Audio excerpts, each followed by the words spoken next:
Awards,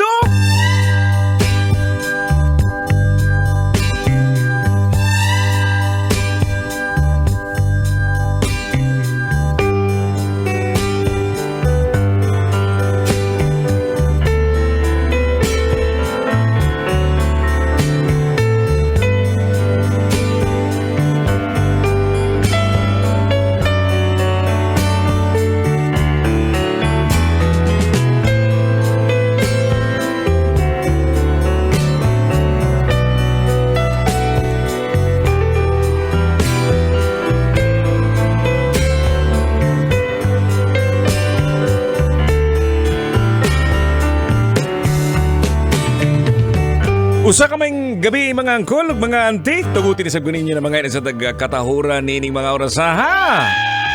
Ayan, magandang gabi din sa iyo, sa inyo mga pamangkin. Ayan, welcome na naman po sa ating programa. Ang programa nating Totoy na Love. Umpisa ng 9 hanggang 12 midnight.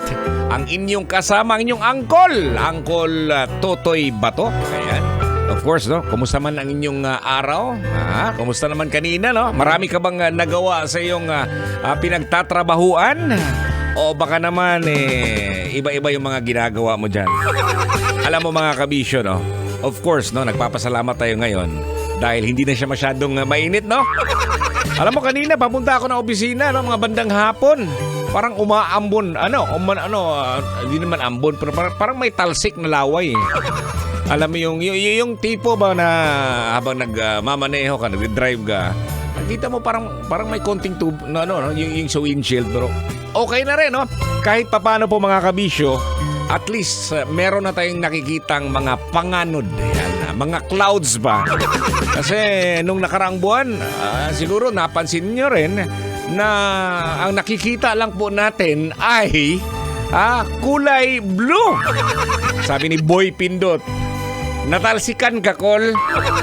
Oo, natalsikan yung windshield ko habang nasa biyahe. Yan, shout out sa mga natalsikan or matatalsikan pa mamaya. Dahil may ilang lugar, siguro may konting talsik ng ulan. At least kahit papano po mga kabisyo, no? Medyo naiibsan ng konti. Alam mo, nung mga nakaraang buwan po mga kabisyo, hindi basta-basta yung tindi po ng init ng panahon. Kung alam nyo lang, no, ikaw siguro ginagawa mo rin. Hindi na ako nagbubukas po ng door, ng bintana sa bahay. Kasi mas mainit pa po yung hangin sa labas. Pambihira naman mga kabisyo.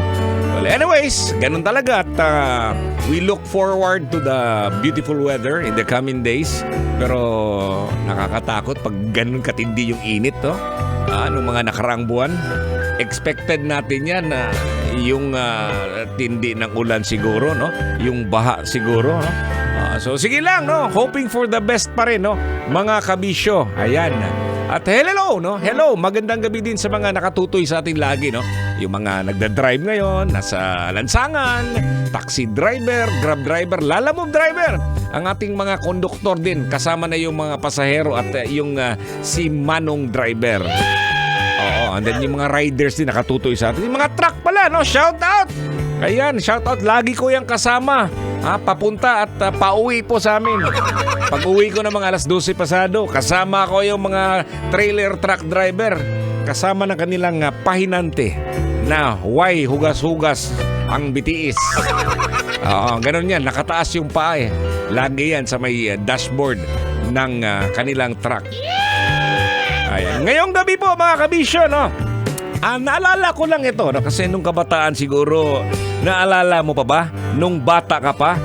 Kung ano ba yung particular na gawaing bahay ang pinapagawa mo ng iyong mga magulang? Diba? Naalala mo ba yun, ha? Siguro, no?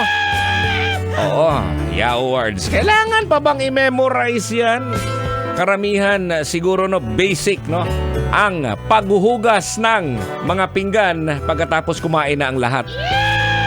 Oo, kaya kung ikaw yung dishwasher sa gabi, magantay ka hanggang matapos kumain ang lahat. Minsan yung kapatid mo, no, sinasadya talagang late ng kumakain, no? Pambihira talaga. So, paano na kung ikaw nag-aaral? Ako. Ayan, kwentuhan tayo mamaya kung ano ba nung mga nangyari ng kabataan tungkol dyan sa mga gawaing bahay. Mga pinapagawa po ng mga magulang natin. Oh. Magandang nananamin po nung araw. Di ba? Again, ito po ang ating programa. Totoy na Love. Kasama niyo pa rin ang inyong Uncle Totoy. Totoy ba to?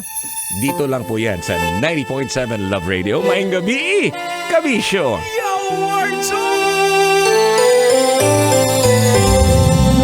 Kailangan pa bang i-memorize yan?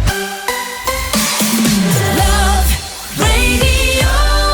Basic!